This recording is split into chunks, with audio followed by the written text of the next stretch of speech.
वो हर खून करने के बाद खुद ही जेल में कबूलनामा लेकर पहुंच जाती थी।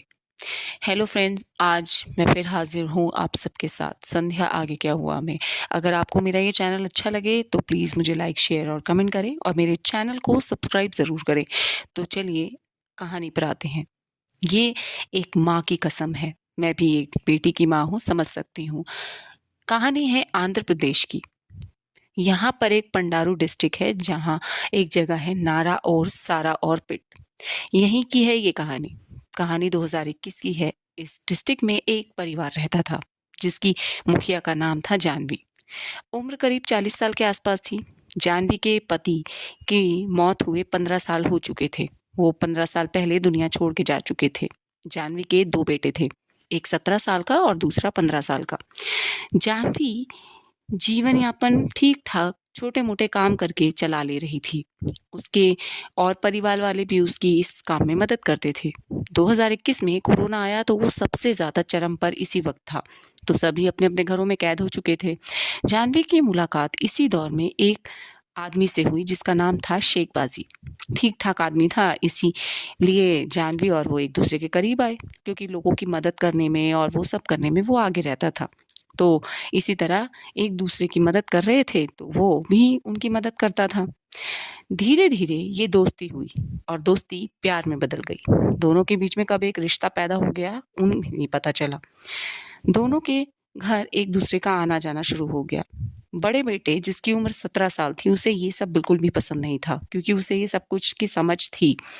उसने अपनी माँ को समझाया कि ये सब ठीक नहीं है और आप ये सब ना करें। तो जानवी बच्चों के कहने पर थोड़ा पीछे हट गई, लेकिन शेख बाजी अब पीछे हटने को तैयार नहीं था। आना जाना बदस्तूर उसके घर जारी रहा। बेटे को ये सब बिल्कुल भी पसंद नहीं आ रहा था। एक दिन शेख बाजी घर आया तो जानवी के बेटे ने उसे सीधे सीधे धमका दिया, आप यहाँ पर रोज रोज मत आया करो, ये सब हमारी इज्जत से जुड़ा हुआ है। तो ये बात बिल्कुल भी मुझे पसंद नहीं है कि आप रोज रोज मेरे घर पहुंचे। बेटे ने शेख बाजी को धमकी दे दी। माँ को पता नहीं था। कुछ दिनों के बाद जानवी को भी ये बात धीरे से पता चली। जानवी ने शेख बाजी को कहा कि हम बिल्कुल नहीं मिलेंगे। शेख बाजी जानवी के बेटे की ये धमकी बहुत ज़्यादा ही बुरी लग गई। उसे बहुत ज़्यादा खराब लगा कि उसके बेटे ने उसे धमकाया। उसे लगा कि धमकी दी है तो कहीं कुछ कर ना दे। उसने एक साजिश रची। उसने अपने साथ एक आदमी को मिला लिया जिसका नाम था अल्लाह कसम। शेख ने उससे सारी कहानी बताई और अल्लाह कसम से कहा कि कहीं जानवी का बेटा हमें और उससे पहले हमें उसे ही रास्ते से हटा देना चाहिए। कहीं वो हम पर अटैक करे उससे पहले हम उस पर अटैक कर दें। एक रोज मौका पाकर इन दोनों ने जानवी के बेटे की जान ले ली। लाश बरामद हुई।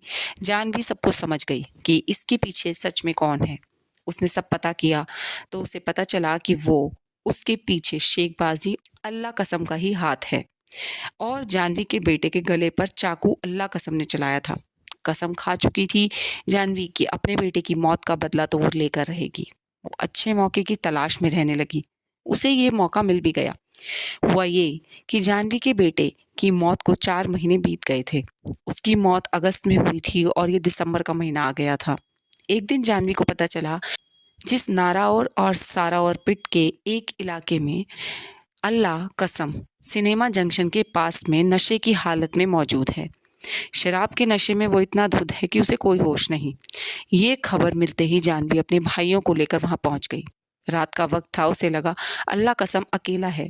उसने चाकू निकाला और अल्लाह कसम का गला काट दिया। ये जानवी की कसम का फर्स्ट हाफ पूरा हुआ था। खून करने के बाद जानवी भागी नहीं। उसने लाश वहीं छोड़ी और पुलिस स्टेशन पहुंच गई। चाकू पुलिस वालों को सौंपते हुए बोली कि मैंने अभी अभी एक खून किया है जिसका नाम है अल्लाह कसम। इसके बाद उस आदमी की लाश वहां पड़ी है। पुलिस फौरन हरकत में आई और वहां पहुंची जहां लाश पड़ी थी। जानवी सच कह रही थी। पुलिस ने केस दर्ज किया और जानवी से पूछताछ करके उसे जेल भेज दिया। जानवी ने खून किया है ये बात पूरे इलाके में जंगल की आग की तरह फैल गई और शेख बाजी के कानों तक भी पहुंची। उसे ये भी पता चला कि जानवी ने ये कसम उठाई है कि वो अपने बेटे के कातिलों को छोड़ेगी नहीं। दूसरा कातिल तो वही था। तो डर के मारे शेख ने जानवी से बचने के लिए खुद को अंडरग्राउंड कर लिया। शेख के जाने वालों ने उसे बताया कि जानवी की कसम को हल्के में मत लेना, क्योंकि मरने से पहले वो उस कसम को पूरा करेगी, चाहे वो कैसे भी पूरा करे। शेख बाजी ने इलाका बदल लिया। दूसरी तरफ जानवी ने खुद सरेंडर किया था तो 1.5 साल का वक्त गुजर गया। जानवी जेल में है। वैसे जानवी की कोई जुर्म का इतिहास नहीं था और पेशेवर अपराधी तो वो बिल्कुल नहीं थी। इसके बावजूद वो 1.25 साल में खून के इल्जाम में जेल में थी। 2023 आ गया। अप्रैल 2023 में जानवी को जमानत मिल गई। वापस अपने घर आई, उसी घर में जहां वो 3 लोग रहते थे, जिसमें से उसका प्यारा बड़ा बेटा इस दुनिया में नहीं रहा। अब उसका खून फिर से खौलने लगा। उसने पता किया कि शेख बाजी कहाँ है, तो उसे पता चला कि जब से अल्लाह कसम का कत्ल हुआ है, तब से वो गायब है। अब जानवी परेशान, उसके बदले का सेकंड हाफ कैसे पूरा होगा। उसने शेख के सारे ठिकाने चेक करवाए, लेकिन उसका कहीं पता नहीं चला। अब जानवी बेचैन होने लगी कि अब वो कैसे बदला ले। इत्तेफाक से जून का महीना आ गया। उसकी एक सोर्स ने बताया कि शेख बाजी का मोबाइल नंबर मिल चुका है और ये शेख का एक्टिव मोबाइल नंबर था जो चल रहा है। ये बात 15 जून 2023 के आसपास की है। जब नंबर मिला तो जानवी ने शेख को फ़ोन मिलाया। अननोन नंबर था। उधर से आवाज़ आई, मैं जानवी बोल रही हूँ। शेख ने नाम सुनते ही फ़ोन काट दिया। उसने फिर फ़ोन मिलाया। इस बार उसने अपनी मीठी-मीठी बातों के जाल में फँसाकर उसे फिर से अपना कायल कर लिया।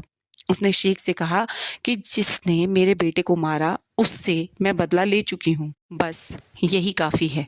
इस पर शेख की शंका खत्म हुई। उसे जानवी पर शक हो रहा था। उसे लगा कि ये जानवी की कोई चाल तो नहीं है।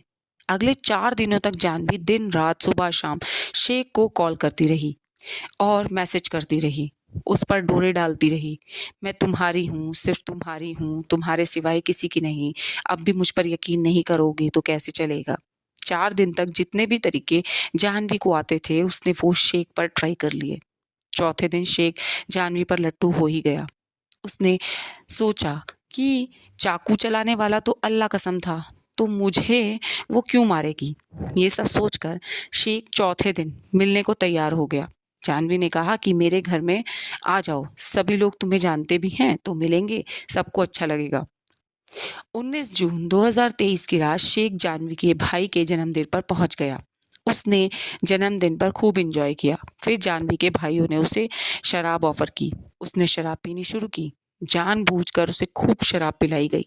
जब वो नशे में धुत हो गया, तब अचानक हाथ में खंजर लेकर जानवी शेख के सामने खड़ी हो गई और अपनी कसम की सेकंड हाफ को पूरा कर दिया।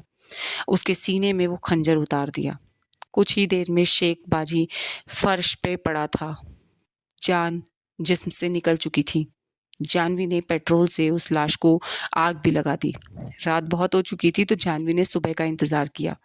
सुबह होते ही वो फिर ठीक उसी पुलिस स्टेशन पर पहुंच गई। उसकी कसम पूरी हो चुकी थी। पुलिस वालों को उसने फिर वही बताया जो उसने पिछली बार बताया था। पुलिस वालों को सब कुछ सच मिला। जानवी ने कहा, मेरा वादा और कसम दोनों पूरा हुए।